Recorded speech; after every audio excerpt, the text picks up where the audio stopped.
이번 영상 강의에서는 아인슈타인의 일반 상대성 이론을 강의할 겁니다. 이번에 초점을 맞춰 설명할 거예요.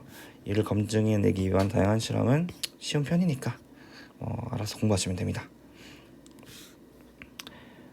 자, 특수상대성 이론이 뭔지 우선 먼저 알아야 해요.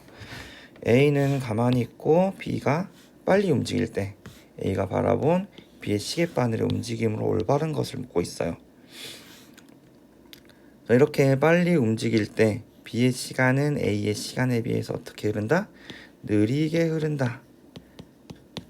배웠었죠? 그래서 답은 2번이 되겠습니다. 아인슈타인의 일반 상대성 이론의 착안 과정을 논지 1, 2, 3, 4, 5로 나눠서 전개를 해볼 거예요. 우선 첫 번째 논지 1번으로 지구에서 정지하고 있는 우주선 A 안에 있는 사람과 우주 공간에서 뒤로 가속하고 있는 우주선 B 안에 있는 사람은 자신이 지구 위에 있는지 우주 공간 위에 있는지 알 수가 있다 없다? 없다라고 저번 시간에 배웠습니다.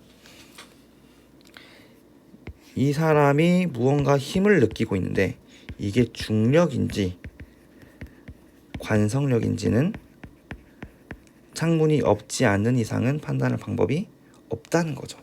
그래서 중력과 관성력을 구분할 수가 없다가 이 일반 상대성 이론의 핵심 포인트 중 하나예요. 그래서 중력과 관성력을 구분할 수 없다 적어주시고요. 자, 논지 2번으로 가겠습니다.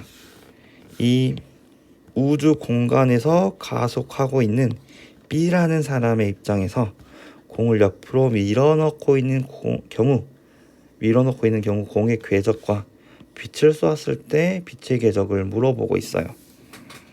자, 우선 공의 궤적이 어떻게 보이는지부터 알아볼게요. 공이 이렇게 창문 하나를 깨고 와장창 들어왔어요. 자, 이때 공은 외부 관찰자 시점에서는 이렇게 직선 운동해야 돼요. 그렇죠? 자, 근데 B의 우주선 같은 경우는 윗방향으로 가속을 하고 있습니다. 그래서 공이 이렇게 맨 처음 들어왔을 때 그리고 공이 안으로 들어왔을 때 우주선이 가만히 있는 게 아니에요. 이렇게 위로 올라오겠죠. 그래서 공은 이 내부 관찰자에서 봤을 때 살짝 내려온 것처럼 보일 겁니다. 자, 이제 0.00002초에서 0.00003초로 갔을 때 가속 운동하고 있기 때문에 여기 간격에 비해서 여기 간격이 더 커야겠다. 왜? 속도가 더 붙었기 때문에. 자, 그럼 공의 위치는 더 내려오게 되겠죠. 얘네들을 잘 이어 본다면 이 B의 관찰자 시점에서 공은 어떻게 보인다? 공의 궤적은 이렇게 보이게 되겠습니다. 그래서 이렇게 그려주시면 돼요.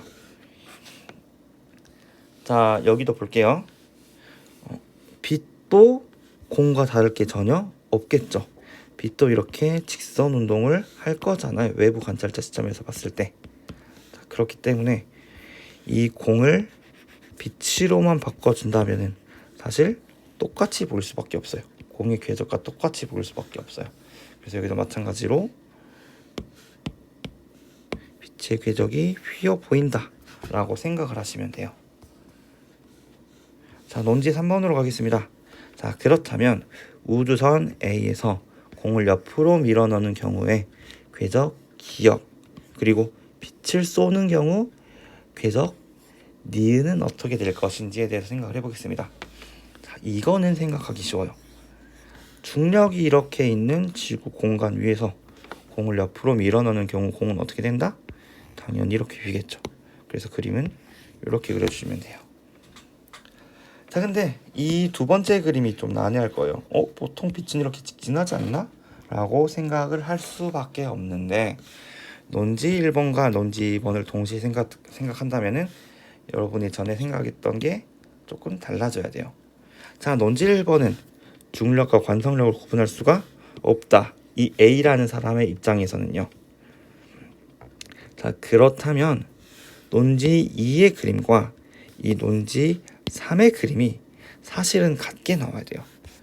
논지 2의 그림은 어떠한 상황? 관성력이 있는 상황. 관성력. 논지 3의 상황은 중력. 자, 근데 이 중력과 관성력을 구분할 수가 있다 없다? 없다. 즉 이 사람의 입장에서는 중력을 느끼던, 중력이 작용하던 관성력이 작용하던 똑같이 보여야 한다는 거예요.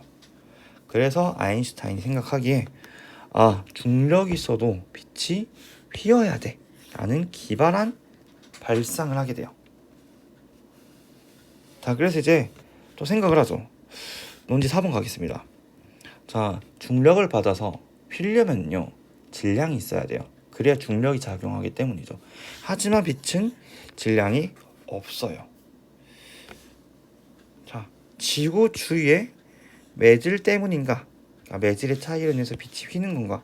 라고 생각을 할 수도 있는데, 물론 일부는 그럴 수가 있는데 대기에 없는 행성도 위의 사고 실험은 동일하게 작용이 되어야 하고요. 애초에 좀 포커스가 안 맞죠? 지구의 매질이라고 하기에는. 자, 그렇다면 우리가 생각해 볼 만한 게 이런 거예요. 우리 이제 물리학 1 때 굴절 법칙에 대해서 배웠을 겁니다.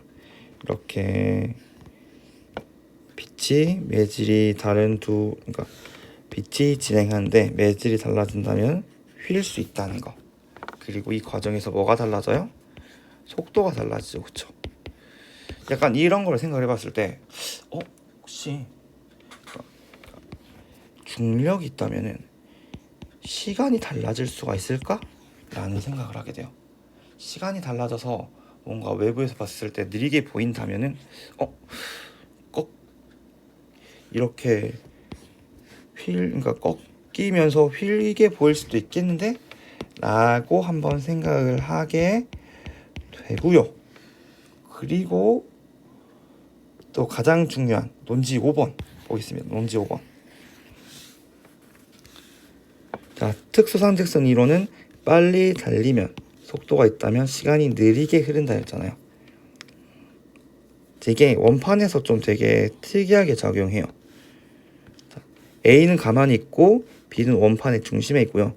C는 원판의 끄트머리에서 일정한 각속도로 운동을 하고 있어요. 이런 상황에서 A가 봤을 때 C의 시간을 한번 보겠습니다. 자, A는 가만히 있고 C는 속력이 있죠. 그렇다면 A가 봤을 때 C의 시계는 어떻게 된다? 느리게 흐른다. 특수상대성 이론을 적용한다면, 자, A가 봤을 때 B의 시간은 B는 이제 속력은 없고 그냥 제자리에서 뱅글뱅글 돌기만 하잖아요. 속력이 없기 때문에 B의 시간은 어떻게다? 그대로 볼 수밖에 없죠. 자, 여기까지는 특수상대성 이론으로 간단하게 설명할 수가 있어요. 근데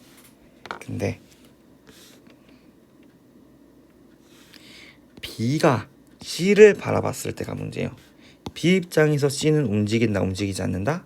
움직이지 않아요. B 입장에서 C는 속력이 없어요. 늘 제자리에 가만히 있어. 근데 이 두 가지 결과를 봤을 때 B가 본 C의 시계는 어떻게 흘러야 된다? 느리게 흘러야 돼요. 왜? A와 B의 시계는 동일하게 가고 있고 A는 C의 시계를 느리게 간다라고 관측을 했으니 A와 B의 시계, 그러니까 B는 A의 시계와 같이 보고 똑같은 입장이니까 B가 봤을 때 C가 느리게 가야 되는데 C의 시계가 느리게 가야 되는데 B의 입장에서는 C가 움직이지 않는다는 것이죠. 그래서 A와 B를 생각했을 때 B가 봤을 때 C의 시간은 느리게 흘러야 돼요. 하지만 B가 봤을 때 C는 움직이지 않는다는 거죠. 모순적이죠. 이 모순점을 어떻게 해결할 수가 있을까 생각을 하게 돼요. 자, 근데 여기서 C는 뭐가 작용하고 있습니까? 관성력이 작용하고 있어요. 그래서 P 입장에서 C의 관성력이 작용하고 있고 혹시 관성력이 시간의 흐름을 느리게 한 것이 아닐까? 라고 생각을 하게 돼요. 그래서 시간이 느리게 흐를 수 있구나. 자, 근데 우리 배웠죠? 이 관성력과 중력은 구분 지을 수가 있다 없다? 없다.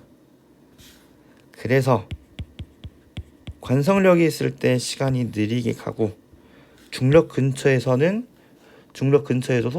시간이 느리게 가겠고, 그리고 위에서 어때요?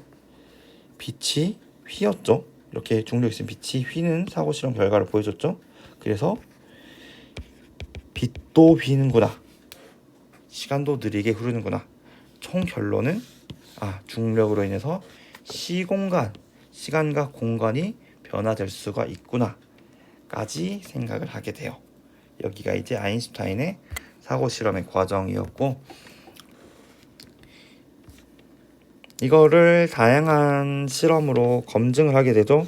첫 번째로 요거 볼록 렌즈가 빛을 모으는 현상과 볼록 렌즈가